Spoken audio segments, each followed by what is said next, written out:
কাঁচা আম ফুরিয়ে যাওয়ার আগেই এবং রোদ্রে দেওয়ার ঝামেলা ছাড়াই বানিয়ে ফেলুন কাঁচা আমের টক ঝাল মিষ্টি আচার। আসসালামু আলাইকুম, আপনারা সবাই কেমন আছেন? আমি আলহামদুলিল্লাহ ভালো আছি। আজকে আমি বাজার থেকে এনেছি 2 কেজি কাঁচা আম। যেহেতু এখন সব জায়গাতেই কাঁচা আম পাওয়া যাচ্ছে আর কাঁচা আম শেষ হওয়ার আগেই আমি ভাবলাম কাঁচা আমের টক ঝাল মিষ্টি আচার বানাবো, আর তাও কিনা একদমই কম মশলায়। তো আমগুলো কাটা হয়ে গেছে, আপনারা কিন্তু আপনাদের পছন্দ অনুযায়ী শেপ দিয়ে আমগুলো কেটে নিতে পারেন। তা আমি যেহেতু আমগুলো বড় ছিল তাই একটু ছোট পিস করেই আমি আমগুলোকে কেটে নিয়েছি। তারপর একটি বড় ডালাতে আমি আমগুলোকে ঢেলে নিয়েছি এবং আমগুলোর সাথে দিয়ে দিচ্ছি হলুদের গুঁড়া, মরিচের গুঁড়া এবং বেশ খানিকটা লবণ। সবগুলো উপকরণ দেওয়ার পর এখন আপনারা দেখতে পাচ্ছেন আমি কিন্তু আমগুলোকে খুব ভালোভাবে মেখে নিচ্ছি। মেখে এখন আমি এই ডালাতেই ফ্যানের নিচে এই আমগুলোকে রেখে দিব। এখন আমি এই আচারটা বানানোর জন্য একটা স্পেশাল মশলা রেডি করব। প্রথমেই আমি একটি প্যানে দিচ্ছি পাঁচফোড়নের সাথে দিয়ে দিচ্ছি এখানে মিষ্টি জিরা, তারপরে দিচ্ছি এখানে আজওয়াইন, এরপরে দিচ্ছি এখানে সরিষা। আমি এখানে হলুদ সরিষা ইউজ করেছি, আপনারা চাইলে কিন্তু কালো সরিষাটাও দিতে পারেন। তো সব মশলাগুলো খুব ভালোভাবে টেলে নিচ্ছি। হালকা যখন টালা হবে তখন এখানে আমি দিয়ে দিচ্ছি শুকনা মরিচ। আমার যে শুকনা মরিচগুলো দেখতে পাচ্ছেন এগুলো কিন্তু বেশ ঝাল, তাই আমি কম পরিমাণে দিয়েছি। মশলাগুলো খুব ভালোভাবে টেলে নেওয়ার পর এখন আমি একটা ব্লেন্ডার জগে মশলাগুলোকে আধা ভাঙা করে ব্লেন্ড করে নিব। আপনারা দেখতে পাচ্ছেন আমি কিন্তু মশলাগুলোকে একদমই গুঁড়া করে নিই, আধা ভাঙা করে নিয়েছি, যাতে করে আচারটা দেখতেও ভালো লাগে আর খেতেও ভালো লাগে। এখন আমি একটি পাতিলে 1/2 লিটার পরিমাণ সরিষার তেল নিচ্ছি। আমি আজকে যে আচারটা বানাবো সেই আচারটা কিন্তু একদম তেলে ডুবা ডুবা থাকবে, সেজন্যই কিন্তু আমি একটু বেশি পরিমাণে তেলটা দিয়েছি। তেলটা যখন হালকা গরম হয়ে আসবে তখনই আমি তেলের সাথে দিয়ে দিব তেজপাতা, দারচিনি এবং এলাচি। খুব ভালোভাবে গোটা মশলাগুলোকে আমি তেলের সাথে হালকা একটু ভেজে নিচ্ছি। এখন আপনারা দেখতেই পাচ্ছেন আমি যে আমগুলো মাখিয়ে রেখেছিলাম সে আমগুলো আমি নিয়ে এসেছি। এখন এই আমগুলোকে আমি তেলের সাথে দিয়ে দিচ্ছি। সবগুলো আম যখন তেলে দেয়া হবে তখন একটি হাতল দিয়ে আমগুলোকে আমি আলতো হাতে নেড়েচেড়ে দিচ্ছি। এখন আমি আগে থেকে গুঁড়া করা যে মশলাটা রেখেছিলাম সে মশলার অর্ধেক অংশ আমি এই আমগুলোর সাথে দিয়ে দিব, আর বাকি অর্ধেক কিন্তু আমি রেখে দিব, সেটা আমি আচারের একদম লাস্টে দিব। গুঁড়া মশলা দেওয়ার পর এখন আমি আচারগুলোর সাথে কিছু পরিমাণ বিট লবণ দিয়ে দিচ্ছি।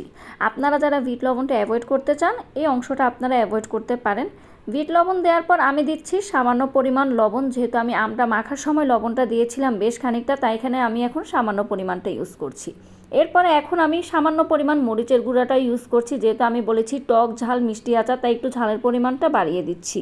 আজকে আমি যে আচারটা বানাবো সে আচারটা কিন্তু আমি আজকে খেজুরের গুড় দিয়ে করব। বিশ্বাস করেন এই খেজুরের গুড়টা দিলে আচারটা এত বেশি মজা হয় আর দেখতেও কিন্তু বেশ লোভনীয় লাগে।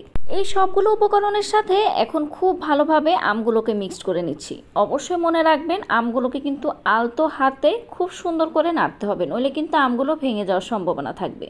আমি চাই আমগুলো যাতে একদম গোটা গোটা থাকে, দেখতেও যাতে সুন্দর লাগে, তো সেজন্য আমি কিন্তু একদম আলতো হাতে নাড়াচাড়া করছি।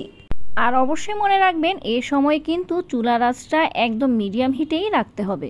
যখনই দেখবেন আমগুলোর কালারটা চেঞ্জ হয়ে এসেছে তখনই আমি আমগুলোর সাথে দিয়ে দিচ্ছি বেশ খানিকটা রসুন বাটা। রসুন বাটাগুলো কিন্তু আমি ইনস্ট্যান্ট করে দিয়েছি। আমি অবশ্যই আপনাদেরকে একটি সাজেশন দিব, সেটা হচ্ছে আপনারা যেদিন আচার করবেন সেদিন কিন্তু গুঁড়া মশলাটাও করবেন এবং বাটা মশলাটাও করবেন, তাহলে দেখবেন সেই আচারটা খেতে একদমই অন্যরকম লাগবে। রসুনের পরপরই কিন্তু আমি 1/2 কাপ পরিমাণ সিরকা আমের আচারে দিয়ে দিয়েছি। সিরকা কিন্তু প্রিজারভেটিভ হিসেবে কাজ করে, তাহলে কিন্তু বছর জুড়ে আপনারা এই আমের আচারটা খেতে পারবেন। যদি সিরকা না দেন তাহলে কিন্তু আমের আচারটা নর্মাল টেম্পারেচারে রাখতে পারবেন না, আপনাদেরকে ফ্রিজিং করে রাখতে হবে।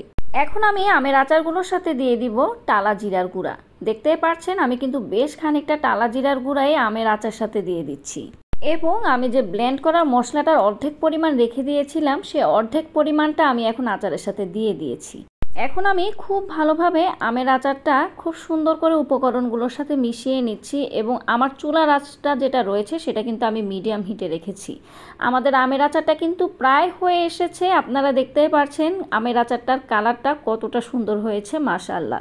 যেহেতু আমি চুলার আঁচটা মিডিয়াম হিটে রেখেছি আমি কিন্তু কিছুক্ষণ পরপরই আমের আচারটা নেড়ে চেড়ে দিব।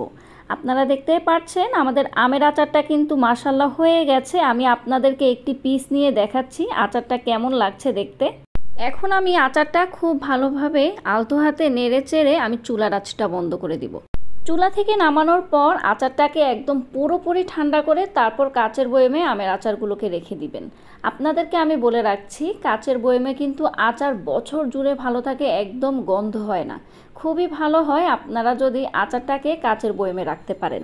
মাশাআল্লাহ, আমাদের আমের আচার বানানো হয়ে গেছে। এই টক ঝাল মিষ্টি আচারটা আপনাদের কেমন লেগেছে অবশ্যই কিন্তু আমাকে কমেন্টস করে জানাবেন। আপনাদের সবাইকে আমার আগামী রেসিপিটি দেখার আমন্ত্রণ রইল। সবাই ভালো থাকবেন, সুস্থ থাকবেন এবং অবশ্যই চিলি শেফকে ভালোবেসে পাশে থাকবেন। আল্লাহ হাফেজ।